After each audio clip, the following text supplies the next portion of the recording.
Dumagsa sa unang gabi ng burol ni dating Senadora Miriam Defensor Santiago ang kanyang mga kaanak, katrabaho at taga-suporta. Sinariwa nila mga alaala ng anilay matapang na public servant pero mapagmahal na kaibigan. Makibalita tayo kay Tricia Safra.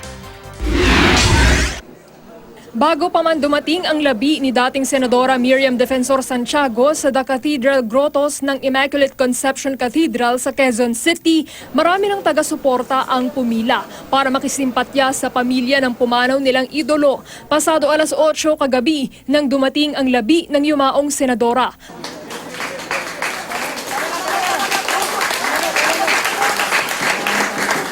Palakpakan ang isinalubong kay Santiago na pagpapahiwatig ng respeto at pagpupugay sa kanya. It hurts me. It's like namatayan na naman ako ng isang importanteng tao sa buhay ko.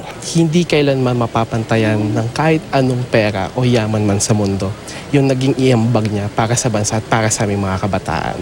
We will never quit! We will never stop! We will never surrender! We love you, Miriam! Nakiisa rin ang Youth Reform Movement na nakasama ng dating senadora sa kanyang kampanya.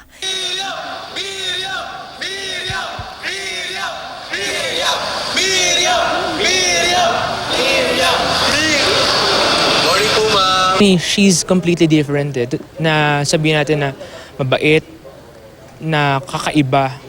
Kasi pag ginausap mo siya, parang hindi ka kumakausap ng basta-basta politician . Isa sa mga unang dumalaw sa burol ang kanyang running mate sa eleksyon 2016 na si dating Senador Bongbong Marcos. Mabutit naman maramdaman na siya isang kasama, hindi lamang sa pagkakaibigan, kung hindi sa trabaho pati.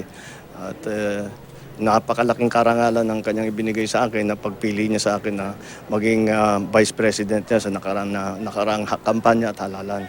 At alam mo na, kilala naman natin Senator Miriam, pag mahina ka, walang pasensya yun sa mahina . Kaya kung pipilian ka ng ganun, syempre parang nakakataba ng puso na malaman na approve ka kay Senator Miriam. Dumalaw din sa burol sina dating Candaba, Pampanga Mayor Jerry Pelayo, Ilocos Norte 1st District Representative Rudy Fariñas na dating nakaalitan ni Santiago, Quezon City 4th District Representative Sonny Belmonte at Senadora Pia Cayetano. A lot of aspects of my life, I asked advice from her, and contrary to how many people know her and see her as a fighter, in the same way na nagulat yung public na she has such a wonderful sense of humor, a very loving, a very considerate woman. Naroon din si Quezon City Mayor Herbert Bautista, UK Ambassador to the Philippines Asif Ahmad at anak ni Pampanga 2nd District Representative Gloria Macapagal Arroyo na si Mikey.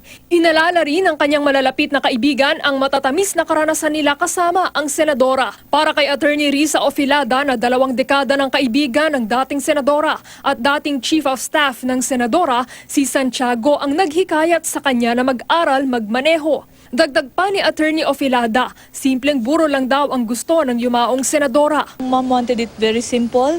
Actually, for those who want to give flowers, actually she would appreciate more if you would donate to your foundation or charitable institution in my name. Sa burol ng dating senadora, binhisan siya ng pulang damit na isinuot niya noong first presidential debate para sa nakaraang eleksyon. Pero kalaunay, pinalitan ito ng asul na Filipiniana na paborito raw na damit ng dating senadora.